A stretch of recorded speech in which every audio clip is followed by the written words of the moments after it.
Hey guys, I just want to show you a recent pickup of mine. It's the Sega Dreamcast, and I just want to go over a little bit about it, a few of the games, and let's get right into it. So we'll start just with the basics here. Your standard power cord, very similar to the original Xbox power cord. This, to me, I believe is proprietary. This is their AV cable, and that connector doesn't look like any connector that I've ever had. I could be wrong. Definitely want to talk about the controller. I am not very knowledgeable about the Dreamcast, but I've recently been playing it and really giving it a once over since I got it, and I can tell you that this is one of the best controllers I have ever experienced. The D-pad feels great. The thumbstick is very nice. The buttons are good, and if you look back here, you've got these grips with your L and R triggers, and your fingers just fit in there so nicely. It's such a comfortable controller. You wouldn't believe how incredibly made this controller really is. It's definitely, like I said, one of my favorite controllers of all time. Within that controller, you have these VM units, and they've got the little D-pad and the A and B buttons. Not sure what exactly they're for just yet. Like I said, I just got this and I wanted to share it with you guys and show you. And if you have any comments, you could let me know. Also, I'll be looking into it and doing a little more research about the system, because what really got me into this system was when I got it and I just did this control. I didn't have one of these when I was younger. So I mean, when I use this controller, this is just incredible. It really sells me on the system, and from what I know, that this wasn't a very high selling system. Why, I don't know. I don't know if it was load times. I don't know if it was marketing issues or whatnot. But you know. Anyways, so we'll flip it over. Well, here's the back actually. So you've got your power, your AV out. Actually, this power cord is not the original, because this is more shaped like a PlayStation or a PlayStation 2 power outlet. And here, this is your internet connection and your AV serial port. Now, to me, and I really want someone to give me a heads up in the comments, that'd be great. Now, we have this extension port, and if you see these little grooves right here on the bottom of the unit, seems to me like something would have been connected into this extension port and would have been held on by these four little grooves right there, if you can see those. Now, whether anything was designed, maybe it was just prototype, I don't know. Like I said, if you guys could help me out in the comments, it'd be great. I like learning about all different consoles and adapters and just everything possible. So, you know.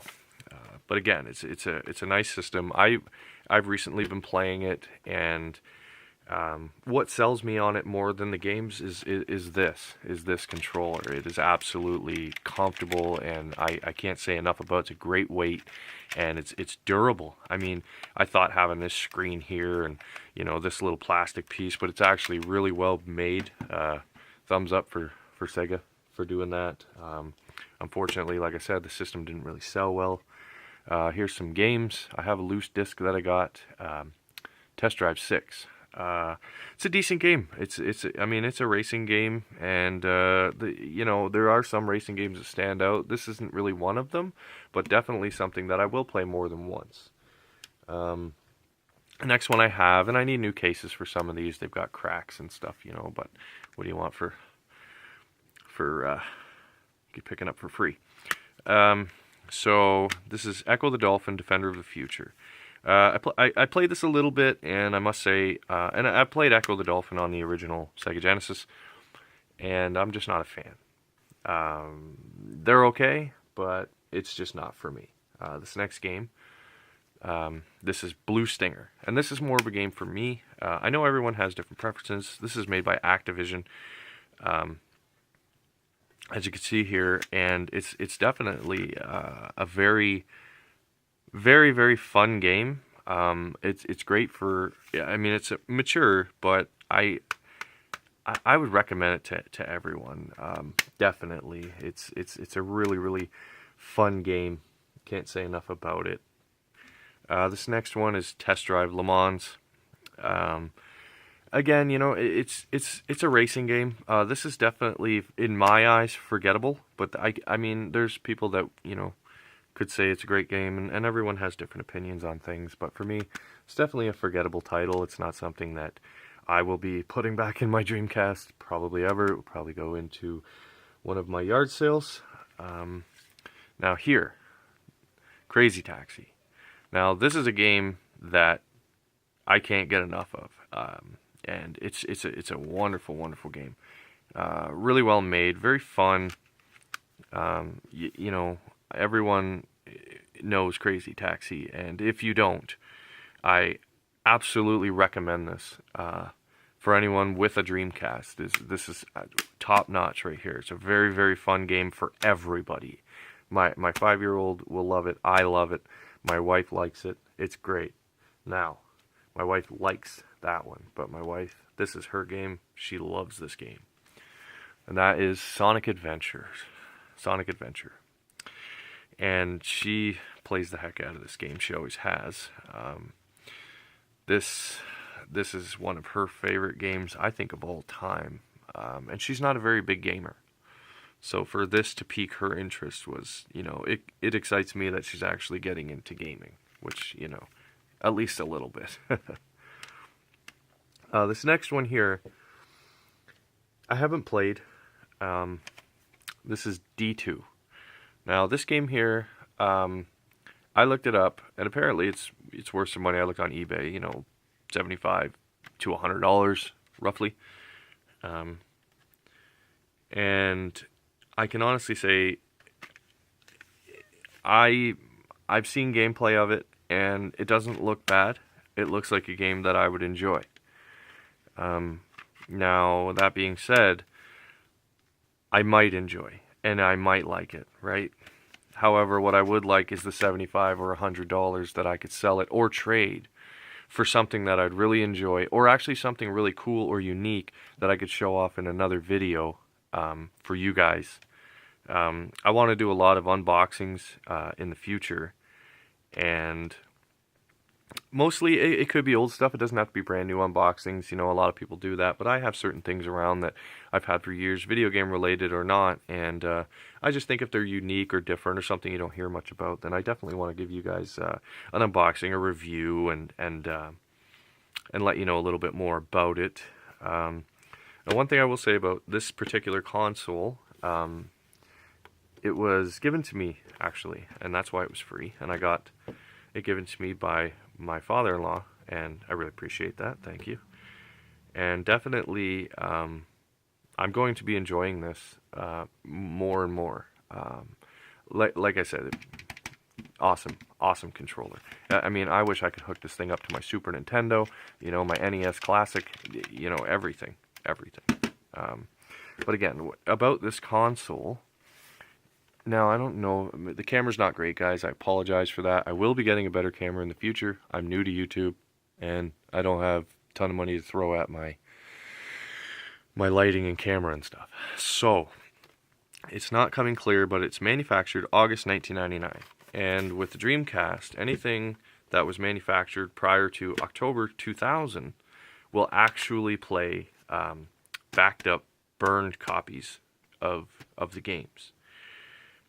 And, you'd have to download them, and I don't condone piracy. I don't think it's a great thing to do, even though I enjoy emulators myself.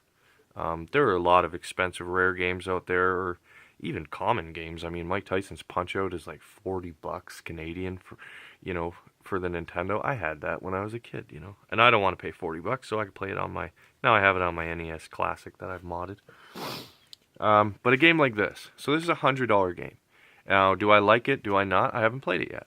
I think I'll like the money more, so like I said, so that I can actually trade or sell it and get something a little different, a little more better. I can show you guys, or I can just enjoy for myself. So what I would do is download a copy of this. I own it. So download a copy of this, burn the 4 discs, and now I can play it on this system without a mod chip, without opening it up, without anything else. There are games that have to use a Utopia disc. It's like a boot disc. And I'll educate myself on that a little more. I don't plan to have the entire Dreamcast collection downloaded and burned on a bunch of CDRs. I'm not that guy. If I enjoy a game, then absolutely, I will definitely, you know, have a copy for myself. But again, I'm going to get more into this system, and I want to educate myself. But I highly, and I've been going on about this mostly the entire video, definitely use this controller. I mean, if you can get an adapter, is what I'm trying to say. If you can get an adapter that goes to your computer for emulators, I mean, I'm going to find one or figure out the pinouts and make one myself, because this is absolutely an incredible controller. I can't say enough about it. Well, again, guys, I appreciate you watching.